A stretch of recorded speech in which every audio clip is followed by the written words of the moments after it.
Hello mga Jai! Parang ang tagal ko nang hindi nakapag-vlog, no? Kaya ngayon, sasamahan niyo akong pumunta sa Dinagat Islands. Nandito pala kami ngayon sa Surigao City, guys, kasi may benchmarking kami. After pala naming mag-benchmarking, ay nakapag-decide kami mag-Dinagat Island para naman doon gawin ang aming team building activity at R&R, or kaya yung tinatawag nating rest and recreation. Kailangan din talaga namin to sa work namin, guys. Lalong-lalo na that we are working in a social services office. Dahil syempre, na-absorb din namin ang mga iba't ibang uri ng problema ng aming mga clients. Of course, we are catering po the clients from womb to tomb.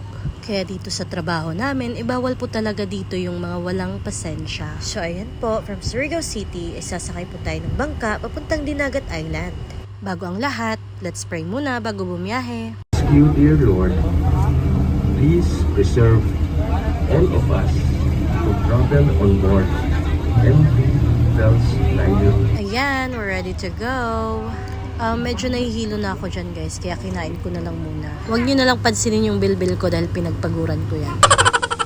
So ayan, papunta pa lang kami, pero napakaganda na talaga yung mga tanawin. Pero quiet mo tayo, guys, dahil may tulog.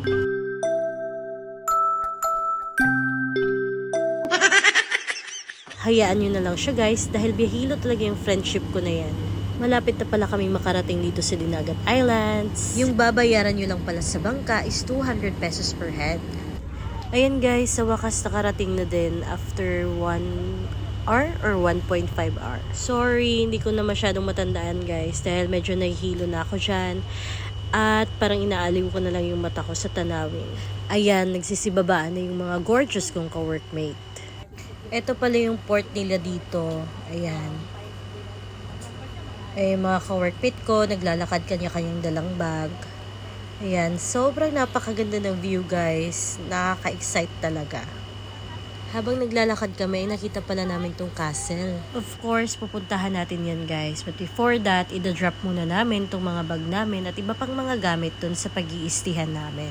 O, diba? Para kaming mga sardinas dito sa van.